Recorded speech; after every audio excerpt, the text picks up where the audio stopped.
We all know that workshops can be a powerful tool when you want to develop yourself. Whether you're just starting out, whether you are already somewhere in the middle of your artistic path, there is still always a need to, push more, to grow more. And workshops can be one of the things that help to do that. But some leave workshops inspired, and some, and that is quite surprising, leave them lost. How can that happen? Because, we think logically we're going to the workshops to learn more than in order to use more. And there can be a case after workshop that you can actually use less. So in this video, we will discuss whether workshops are a powerful tool to use and how to use them right. So first of all, to make it straight, workshops are incredibly useful if you utilize the tools right. So what are the quite clear benefits of that? The first one is the exposure to new techniques. When you choose the artists that you want to not copy, but study from them to understand how the technique works and how you can implement that, then the workshop, especially an offline workshop, is definitely a thing to try. And sometimes the workshop is the best tool to break through the creative block. When you're sitting alone in your studio, exposed to, no one and nothing, of course, you can feel stuck, especially if you are in this task of developing a unique or signature art style. So then you are in a creative area, free to do whatever you want, free to experiment, and then the creative block might go. The next huge benefit is getting direct feedback, which can speed up your growth exponentially. And a good mentor or a good instructor, a good teacher can help you see the patterns of your own work so that you know where to give more of your focus. And sometimes you're actually closer than your own style than you think. But because we take it subjectively, we need someone to look objectively, someone to help us see that we're already somewhere close.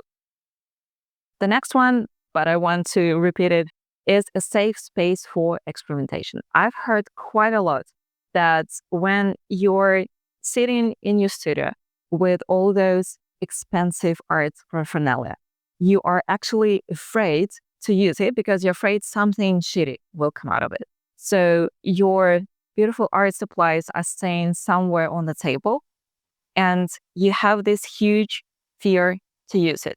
And workshop, as I said, is a safe space for that because there is no pressure to fail. You're going to a workshop to learn. Oh, I hope you're going to workshop to learn, not because there should be some perfect result. Sometimes you just need some freedom to take those creative risks, and workshops are the perfect place for that. And the last benefit that I can think of, but it's actually my most favorite one, we have learned this through our own experience on the workshops that we do, that having a community is sometimes the only and last tool that you need in order to break through. Because there you have an environment that can help you learn not only from the mentor, but also from other artists. And once again, when you're somewhere at home in your studio, maybe you live in a small city, so you're not that exposed to an artistic community. So workshop is exactly the place to have that, to be with the people who understand the most, who have the same experience, who have the same struggles. And yes, learn their techniques as well, because you never know what you can be inspired by. And that is not specifically a mentor.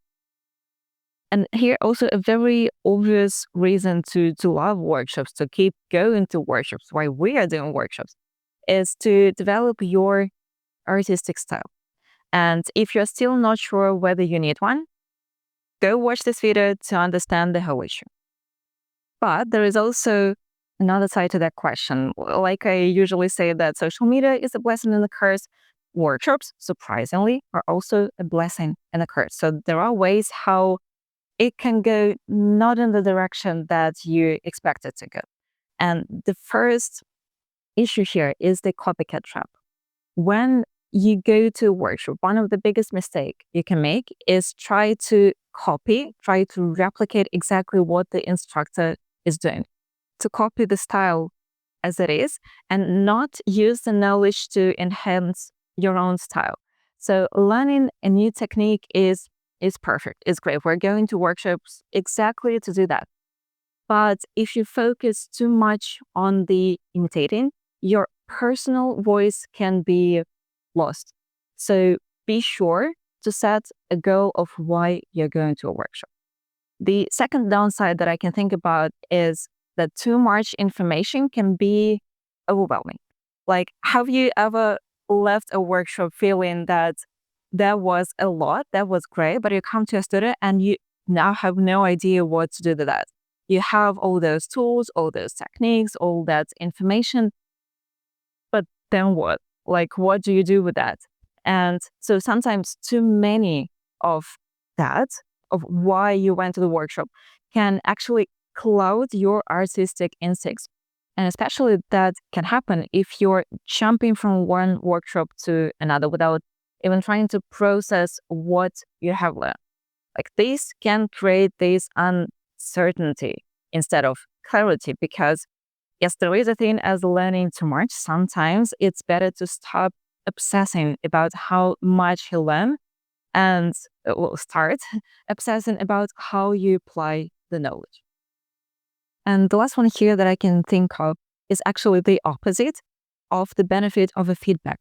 Here is the dependence on external validation. Like, workshops, as I've said, are great for feedback.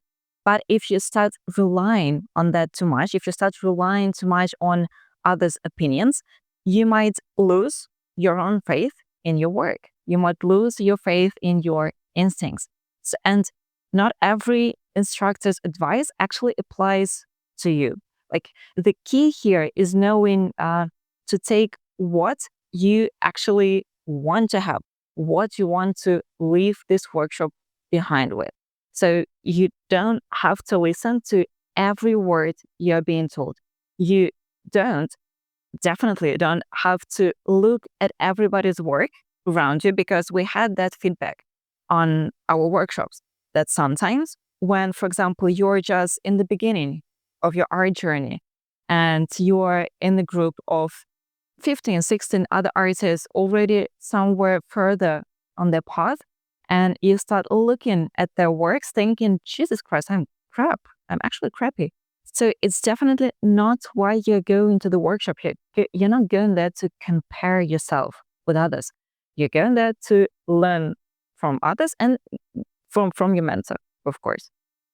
So after that not very bright side of the workshops, the question is, how can you still go to a workshop and get the most out of that whole experience without you losing yourself? The first one here, the most important, I love the word goal. You need to set a clear goal. Why you're going to the workshop? Is it because you want to learn a new technique and you want to learn it exactly as it is? You are completely in love with the artist and you just want to do exactly what they're doing. Goal one. The second one would be whether you want to get feedback on what you are creating. Then you need to be ready to receive that feedback. Sometimes it's not an easy thing to do. And you try to implement a new technique, but based on what you are already doing. And the third goal is, if you want to go there to push yourself creatively, because you're afraid to do that in your studio and you need this safe space in order to feel free of the limitations. The second advice here would be is try to absorb, not imitate. Like, take what you learn and adapt it to your own process instead of just forcing yourself to make it exactly like that, to make it exactly right. And that one especially, like, don't try to make it right. Don't try to make it perfect, ideal, whatever words you can use. The workshop is not for that. It's for you to try something new with understanding that this is like a classroom. You're not expected, I hope it's cool, to get always some great result. It's about the process, not about the result. And so to add to this last bit, focus on growth, not on perfection. The workshop can help you expand. The goal here is not to box you in some new technique, in some new style. If your just general goal in life for art is to be creative, is to be in this creative process, so it's more like a hobby, then nothing wrong with that. You go to the workshop, you copy exactly as it is because you're going there for the artists. You just want to do it how they're doing that. But if you're focusing on the growth, is the goal here is to work as an artist and somewhere down your path to become a full-time artist, then you're not focusing on the copy. You're not focusing on some end result. You're focusing on specifically the growth. And probably the most important one here is give yourself some time to process the whole experience. Don't try to immediately judge whether it has worked or not. Don't try to jump to another workshop and learn some new technique. As everything else in art, this takes time. So you need to come back to a studio, to the things that you know, to the things that you're used to. Give it some time and see then how it applies. So keep going to the workshops, keep coming to our workshops. Comment below how you find the whole experience and what was the most useful workshop that you have been to. And follow us for more tips on how to survive the dev market.